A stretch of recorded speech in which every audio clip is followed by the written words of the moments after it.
Salut à tous, je vous retrouve aujourd'hui donc pour vous parler cheveux. On va faire ensemble donc ma routine capillaire. Ça fait un moment que j'avais envie de vous la faire, mais j'attendais vraiment le moment d'avoir testé de bons produits et d'avoir vraiment trouvé voilà, ce qui convenait à la nature de mes cheveux. Alors je vais vous le faire aujourd'hui sous une forme de tag, puisque j'ai vu passer ce tag maintenant il y a, je pense que ça doit quand même faire plusieurs mois, sur la chaîne d'Easy Blush. C'est elle qui est l'auteur en fait de ce tag, donc c'est Héloïse. Sa chaîne je l'adore, vraiment c'est une chaîne que je suis avec beaucoup de plaisir. Quand j'ai vu passer ce tag, je me suis dit ouais, celui-là il faut que je le fasse. Ça regroupait vraiment plus qu'une simple routine capillaire en fait, puisque ça englobe plusieurs questions aussi par rapport aux cheveux, à notre nature de cheveux, on les bichonne au quotidien et plein de choses à éviter aussi peut-être. Donc je me suis dit que ça pourrait être très sympa pour vous de tout regrouper comme ça donc dans ce tag. C'est parti, on commence tout de suite. Alors la première question, c'est comment décrirais-tu tes cheveux? Donc mes cheveux sont relativement épais, j'ai beaucoup de masse en fait, j'ai beaucoup de cheveux également, mais par contre j'ai les cheveux secs et je pense qu'ils sont très très déshydratés également. Donc c'est-à-dire que mes cheveux, il faut vraiment que j'en prenne soin au quotidien parce que sinon ça ressemble un petit peu à de la paille. Deuxième question, c'est au niveau de la coupe. Combien de fois par an vas-tu chez le coiffeur et que lui demandes-tu exactement? Donc le coiffeur, ça doit faire à peu près, je crois 3 ou 4 ans que je n'y suis pas allée. Pourquoi? Tout simplement parce que c'est pas que j'aime pas, mais j'ai toujours peur de me retrouver à la fin avec un résultat qui ne me plaît pas. Ou alors souvent ça me plaît quand je sors tout juste de chez le coiffeur et 2-3 jours après, en fait, j'arrive plus du tout à refaire ma coupe comme le coiffeur me l'avait faite. Et c'est un truc que je déteste. En plus, bon, sachant que je suis passée au bio il y a quelques années maintenant, et j'ai encore pas trouvé la perle rare au niveau des coiffeurs bio, ou alors voilà, c'est vraiment trop cher. Donc pour l'instant, je me permets pas du tout le coiffeur.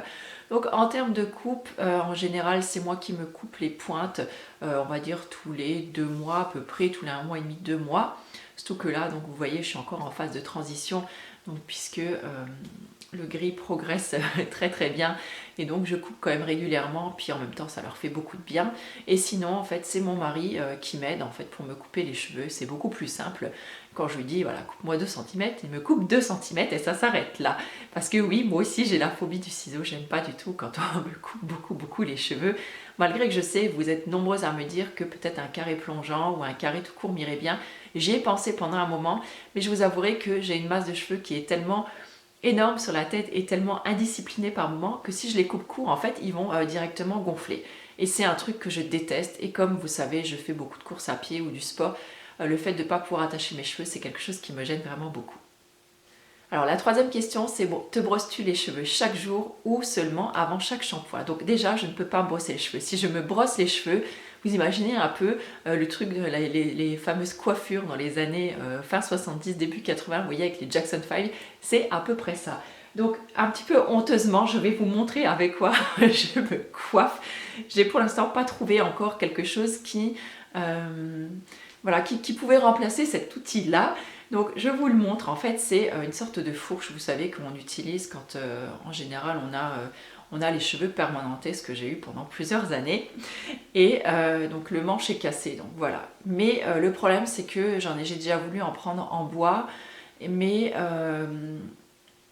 le problème c'est que je n'arrive pas à trouver exactement les écartements comme ils sont ici et ils me conviennent ici vraiment très bien. Donc voilà, je les démêle en général avec ça quand ils sont mouillés, on va dire, après le shampoing, histoire d'avoir une coupe qui est bien en forme et des cheveux qui sont bien répartis. En fait, je trouve que ça les casse pas trop et en fait ça enlève le reste de cheveux morts qui sont pas tombés pendant le shampoing. Et sinon, en fait, je les brosse en général avant de les laver, sachant qu'avant chaque shampoing, en général, j'essaye de faire un masque ou au moins un bain d'huile. Je vous en parlerai peut-être un petit peu plus tard dans cette vidéo, mais c'est vrai que j'aime bien faire un soin avant chaque shampoing. Quatrième question, c'est à quelle fréquence te laves-tu les cheveux? Alors, en général, ça varie entre 1 à 2 fois par semaine. Je peux très bien tenir une semaine, hein, sans aucun problème, il n'y a vraiment pas de souci là-dessus.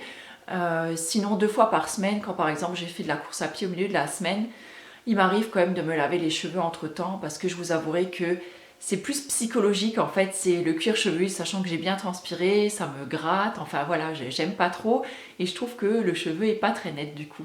Mais sinon, ouais, 1 fois par semaine, ça me suffirait largement. Mais c'est vrai que je trouve qu'ils sont beaucoup plus beaux quand même en les lavant 2 fois par semaine. Je sais pas pourquoi, mais voilà, c'est comme ça. Alors la 5e question, c'est quel est ton shampoing? Et là je vous avouerai que j'ai énormément galéré au niveau des shampoings depuis quelques temps. Et là il semblerait que j'ai trouvé enfin un shampoing qui me satisfasse. Et c'est celui-là, donc c'est le Sweety de Pachamamaï. Et donc c'est un shampoing solide, donc c'est déjà plutôt chouette puisque c'est un shampoing zéro déchet. La composition est ultra clean et malgré le fait qu'il contienne du SCI, celui-ci ne me gratte absolument pas le cuir chevelu. J'aime beaucoup parce que celui-là, le Sweety, en fait, c'est un shampoing qui est démêlant. Alors, il me semble que c'était de l'avoine, je ne sais plus, ou du riz qu'il y avait à l'intérieur. Et je crois que c'est ça qui aide donc à lisser, en fait, la fibre capillaire. Et je trouve vraiment qu'il est génial. Donc, alors, question numéro 6, c'est utilises-tu un après-shampoing ou un masque capillaire? Alors, les masques capillaires, maintenant, je les fais toujours avant mon shampoing. C'est-à-dire, je fais un mélange entre un bain d'huile et un masque capillaire. Donc je vais utiliser des poudres. Alors vous êtes plusieurs aussi à m'avoir demandé pourquoi je ne parle jamais de poudre en fait ayurvédique ou autre poudre de soin. Donc sur ma chaîne ça va venir. J'avais simplement besoin d'un petit peu de temps pour savoir ce qui me convenait et comment les utiliser correctement parce que je trouvais pas tout à fait la bonne façon en fait de faire.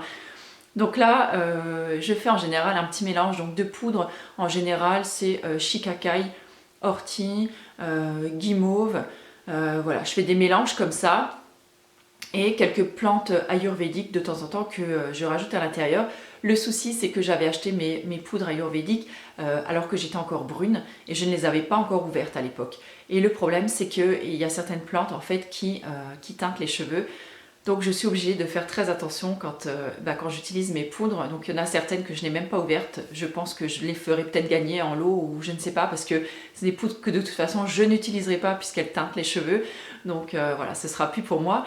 Mais sinon j'aime beaucoup utiliser donc certaines plantes comme je vous disais, mélangées à de l'eau chaude dans laquelle je vais venir ajouter peut-être 2 bonnes cuillères à soupe d'huile. Donc une huile de votre choix, que ce soit coco, argan. Qu'est-ce qui est bon pour les cheveux encore? J'aime beaucoup utiliser des fois la rose musquée également, mais plutôt en version crue, j'avais envie de vous dire, plutôt en version nature en fait, je vous expliquerai tout à l'heure. Ou alors de l'avocat par exemple, c'est très très bon. Je me suis fait également de temps en temps quelques bains d'huile au niveau des racines avec l'huile de moutarde que j'ai acheté sur Aromazone, oui, bah oui, un mois de mouton. Je sais que j'avais dit que j'achèterais plus chez eux, mais voilà. Toujours est-il que je ne l'avais pas trouvé ailleurs, j'avais très envie d'essayer.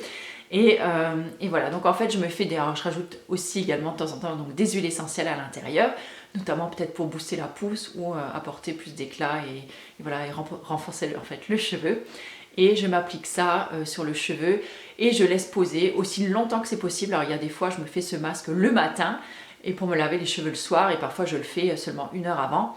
En tout cas ça apporte toujours énormément donc, de bienfaits de toute façon aux cheveux. J'aime bien y rajouter parfois aussi de la glycine végétale, du miel.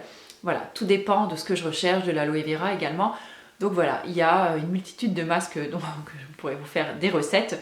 On en parlera dans les commentaires si vous le souhaitez. Laissez-moi un petit mot en dessous si ça vous intéresse d'avoir quelques recettes maison voilà, pour des masques capillaires. Donc je crois que c'était ça qu'on parlait. Hein. Donc voilà. Donc les masques pour moi c'est toujours avant. Je n'utilise plus d'après-shampoing depuis que j'utilise le Sweety. Alors c'est pareil pour terminer mes après-shampoings. Soit je les offre à droite à gauche. Hein, ou alors je me sers en fait de l'après-shampoing comme une base de masque. Et c'est-à-dire que je vais venir rajouter par exemple toujours encore des poudres ayurvédiques ou je sais pas, des huiles essentielles, enfin du miel. Vous voyez, je viens enrichir en fait mon après-shampoing, mais que je vais utiliser en masque avant le shampoing. Et le petit geste qui fait toute la différence, je trouve, en ce moment, donc dans ma routine, c'est ce produit-là, donc de la marque Carétique. Je vous l'avais présenté dans mon haul. C'est la marque qui me l'a envoyé. C'est le soin capillaire, donc Belle Crinière. C'est un soin capillaire en fait qui peut s'utiliser en fait de 2 manières. Donc on peut l'utiliser donc soit en baume comme ça juste pour venir un petit peu apporter de la lumière, de la nutrition, vous voyez un petit effet, je sais pas comment dire, un petit effet glowy comme ça aux cheveux qui va leur faire beaucoup de bien. Alors par contre, hein, je veux dire, mais une mini crotte, une mini noisette, hein, ça suffit parce que c'est ultra riche. Si vous n'avez pas les cheveux secs, je pense que c'est pas la peine de le prendre. Hein. Ça va être beaucoup trop riche pour vous. Par contre, Vous pouvez également l'utiliser donc en soin, donc comme un masque capillaire, donc avant le shampoing par exemple. Et là, voilà, ça peut vous remplacer un bain d'huile. Là, dans ce cas, oui, ça peut tout à fait aller. Alors moi, je l'utilise encore d'une autre façon, c'est-à-dire que quand mes cheveux ne sont pas essorés, que je sors de la douche, je viens de me laver les cheveux, donc avec mon shampoing Sweety, je sors de la douche. Avant d'essorer mes cheveux, je viens appliquer une petite noisette que je viens vraiment bien réchauffer donc à l'intérieur de mes mains, et je viens en fait l'appliquer sur toutes mes longueurs et j'assiste énormément sur les pointes, et ensuite j'enveloppe mes cheveux en fait dans ma serviette et je laisse poser comme ça une vingtaine de minutes histoire que l'eau soit bien absorbée par la serviette. Et là le baume on a vraiment l'impression qu'il va pénétrer à l'intérieur du cheveu, et autant vous dire qu'après, mais j'ai les cheveux, ils sont juste sublissimes. La seule chose que je n'aime pas dans ce baume, c'est son odeur. En fait, j'ai beaucoup de mal avec l'odeur. Alors, à le sentir comme ça, le parfum est absolument divin. Mais je trouve par contre qu'une fois qu'on le met dans les cheveux, il a une odeur beurrée. Alors ça fait vraiment bizarre, mais je trouve vraiment il a une odeur de beurre. Et je pense qu'en fait, c'est vraiment l'odeur du beurre de karité qui ressort. Mais bon, je vais dire, le résultat, il est tellement bluffant sur mes cheveux que voilà, je l'utilise avec énormément de plaisir. Au pire, voilà, je rajoute une petite goutte d'huile essentielle s'il le faut, mais voilà, je continuerai à l'utiliser parce que vraiment, ça fait des cheveux canon. Alors, la 7e question, c'est sèches-tu tes cheveux au sèche-cheveux ou les laisses-tu sécher à l'air libre?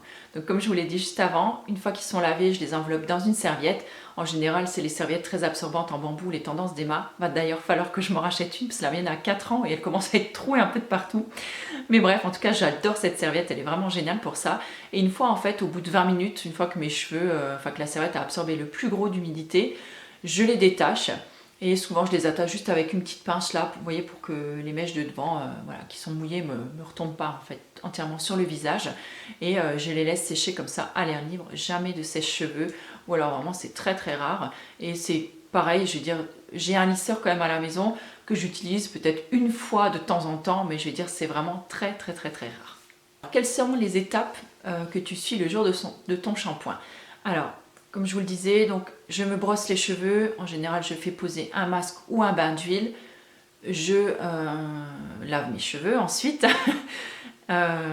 J'applique donc la petite noisette de produit Belle Crinière une fois que mes cheveux donc, sont lavés et avant de les essorer.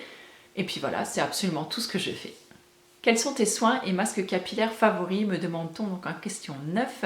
Donc je ne vais pas revenir dessus puisqu'on en a parlé juste avant, je pense que ça va faire trop redondant sinon. Donc vous l'avez sûrement suivi tout à l'heure.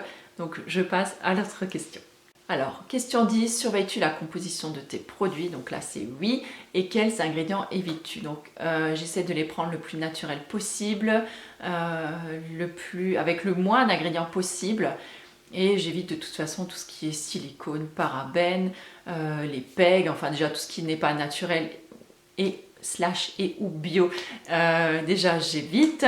Et puis voilà, je prends des produits en général issus de la Slow Cosmétique, comme ça moi je suis sûre que tous les ingrédients que je ne veux pas ne sont pas à l'intérieur. Attaches-tu tes cheveux pour dormir et si oui, comment? Alors d'une façon toute simple, donc je me munis d'un élastique.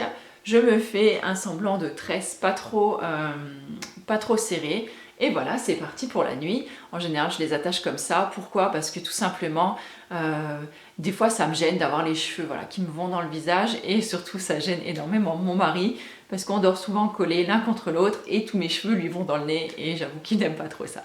Alors, la question 11 me demande comment coiffes-tu tes cheveux au quotidien? Donc, en général, soit je les ai lâchés comme ça.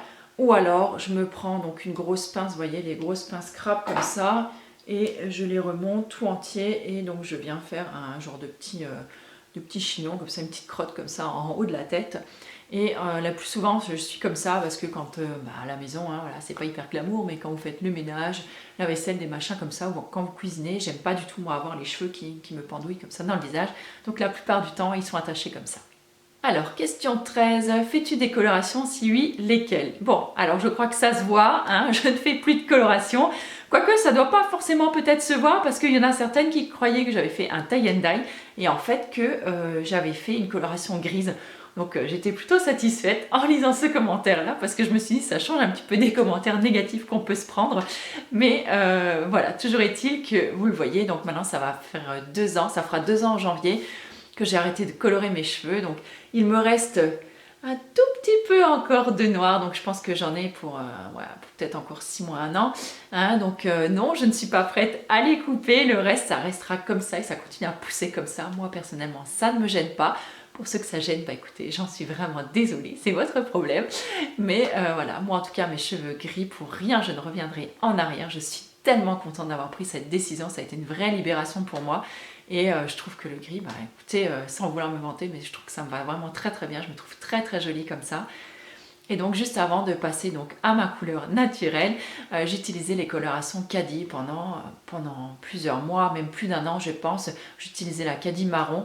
Donc si vous voulez aller jeter un œil à mes anciennes vidéos, voilà, je trouve pas que c'était finalement très très beau au final, mais bon bref, c'est pas grave. Et sinon, il y a plusieurs articles sur le blog où j'ai fait pourquoi je suis passée, donc pourquoi j'ai arrêté en fait de me colorer les cheveux. Il y a tout un article également donc sur 1 an de transition, donc où mois par mois en fait je vous mettais les photos. Donc je vous listerai tout ça donc dans l'article relié à cette vidéo, le lien sera juste en bas en barre d'infos. Quels sont tes 3 produits cheveux favoris? Donc on va revenir à, eh ben, écoutez, mon petit shampoing là que j'adore.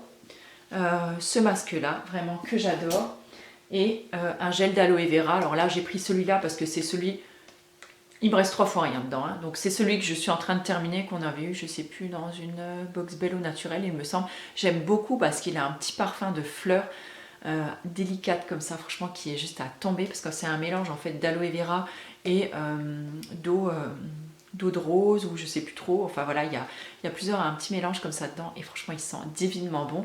Donc ça mélangé à une petite goutte d'huile, c'est vraiment juste le bonheur sur les cheveux et c'est comme ça en fait que je me coiffe tous les jours, c'est-à-dire que je ne me coiffe jamais, je ne me brosse jamais les cheveux, je ne me coiffe pas avec ma sorte de fourche et tous les matins en fait je viens prendre une belle noisette de gel d'aloe vera et j'y rajoute en fait quelques gouttes. Donc là c'est de la rose musquée mais je sais pas, enfin une autre huile type que l'argan, le jojoba, l'avocat, la coco, enfin vraiment il y a plein d'autres huiles qui peuvent très bien aller, mais c'est vrai que moi j'aime beaucoup la rose. Et donc je réchauffe tout ça dans mes cheveux, ça me fait une sorte de petite émulsion comme ça et j'applique ça sur mes cheveux et franchement ça va venir les nourrir, les hydrater mais sans trop les graisser non plus.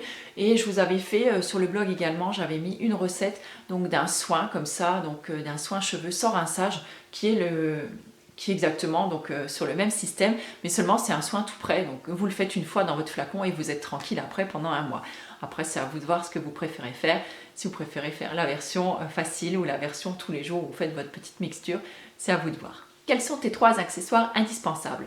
Alors, donc là, j'en ai ramené un peu plus que 3, mais bon, c'est le même principe. Hein. Alors déjà, il y a donc des pinces, vous voyez, genre là, les pinces croco, hein, j'en ai de plusieurs tailles, j'en ai une plus petite si je m'attache juste les cheveux du haut, j'en ai donc une très grosse si je me fais une sorte de chignon, et j'en ai également, voilà, des comme ça, des toutes petites en fait, si j'ai juste besoin par exemple de venir attacher, vous voyez, comme ça une mèche ou quoi. Et voilà, donc ça c'est plutôt pratique. Sinon ensuite il y a les petites épingles comme ça qu'on appelle, je sais pas, des bobépines ou des trucs comme ça. Enfin, non, peut-être pas les bobépines, mais en tout cas c'est les, vous voyez, c'est les petites pinces hein, toutes simples, les neigeuses, voilà, des neigeuses. Et quand par exemple je viens simplement attacher, donc vous voyez, bon là c'est mal fait, hein, mais juste les cheveux du haut et que j'ai juste envie d'attacher comme ça, voilà, en général donc je prends celle-ci. Et donc mon élastique qui me sert quand je fais soit des queues de cheval, soit que je m'attache les cheveux donc le soir. Donc là pour l'instant des tresses, je peux plus vraiment en faire parce que j'avais eu la bonne idée de couper donc un bout de frange. Voilà, quelle drôle d'idée. Et en fait du coup ça ne tient plus maintenant donc dans ma tresse sur le côté. Donc, voilà. Question 16, c'est quelle a été ta pire erreur capillaire? Alors non, je ne sortirai pas une photo, mais je crois que le pire, ça a été le jour où j'ai décoloré mes cheveux. J'avais envie d'avoir les cheveux rouges à une époque. Et en fait, j'avais décoloré mes cheveux, donc moi-même. Donc ils étaient devenus blonds. Blond blanc en fait, mais qui ressemblaient, on aurait cru de la paille. Et ensuite, j'ai recoloré donc avec une couleur, un rouge, vous voyez, mais le rouge flashy comme ça. c'est pas que c'était moche, mais disons que le rouge, au bout de 2 semaines, j'ai ma racine noire qui revenait. Le rouge, le pigment rouge avait un peu délavé, donc ça faisait une sorte d'orange. Et c'était tellement moche, du coup j'ai recoloré tout en noir dessus. Enfin voilà, des désastres capillaires, je pourrais en faire je pense une vidéo entière. Et entre les mèches que j'ai faites, des mèches miel, et au bout d'une semaine je m'en lassais déjà, je trouvais ça atroce, donc je recolorais. La permanente que je redéfrisais au bout de 3 semaines parce que je supportais plus. J'avais les cheveux longs, j'allais chez le coiffeur, je ressortais genre avec 5 cm sur la tête. Et au bout d'1 mois, j'étais dégoûtée, donc j'ai mis des extensions. Enfin bref, c'était voilà, des erreurs capillaires, mais voilà, j'en ai fait à l'appel. Alors question 17, quels sont tes conseils pour avoir de beaux cheveux? Alors pour avoir de beaux cheveux, je pense déjà qu'il faut utiliser de bons produits, adaptés donc à la nature de nos cheveux, ne pas les agresser avec des produits chauffants, avec des produits chimiques, avec des produits coiffants, utiliser de bons soins et en prendre soin tous les jours. Et aussi avoir une bonne alimentation et une bonne hygiène de vie, c'est-à-dire bien boire, bien manger, en quantité, enfin en qualité variée, et également faire du sport, parce que le sport en fait ça fait transpirer au niveau du cuir chevelu, et ça va rejoindre donc la dernière question qui est quelles sont tes astuces pour faire pousser tes cheveux plus rapidement. Donc c'est ça en fait, le sport, ça va vraiment venir activer la circulation donc, au niveau du crâne, ce qui va donc activer donc, le bulbe rachidien, ça va lui apporter de l'oxygène, des nutriments, et c'est pour ça que j'aime beaucoup faire un bain d'huile moi avant d'aller faire une course à pied en général. Donc je fais un bain d'huile en racines, et c'est juste génial parce que vous allez courir, ça va justement activer la circulation, le bain d'huile va vraiment bien pénétrer à l'intérieur de vos cheveux et ça va permettre de les faire pousser un petit peu plus rapidement. Sinon, il y a la cure de levure de bière que tout le monde connaît, qu'en général je fais 1 à 2 fois par an. Il m'arrive également de prendre quelques compléments, des compléments alimentaires capillaires, peut-être 1 fois par an. Enfin voilà, je fais de temps en temps voilà, des petites cures comme ça qui m'aident un petit peu à rebooster en fait la pousse du cheveu ou carrément améliorer son état de santé. Ça ne peut pas lui faire du mal. Et sinon aussi les germes de blé donc à saupoudrer sur l'alimentation, c'est également très très bien. Et voilà, sinon c'est tout. Et avoir de bons soins et bien prendre soin de ses cheveux au quotidien. Voilà, j'espère que cette vidéo vous aura plu. N'hésitez pas à refaire ce tag également. Si jamais vous le faites, n'hésitez pas à me taguer parce que je serai ravie d'aller voir vos réponses. Si vous n'avez pas de chaîne, vous pouvez très bien en faire sur un blog, si vous avez un blog. Et sinon, nous racontez juste en commentaire, écoutez, votre routine capillaire ou un petit peu reprendre les questions et nous dire ce que vous avez à partager donc sur votre routine capillaire. En attendant, moi je vous embrasse très très fort. Merci d'avoir regardé cette vidéo et puis je vous dis à très bientôt. Ciao!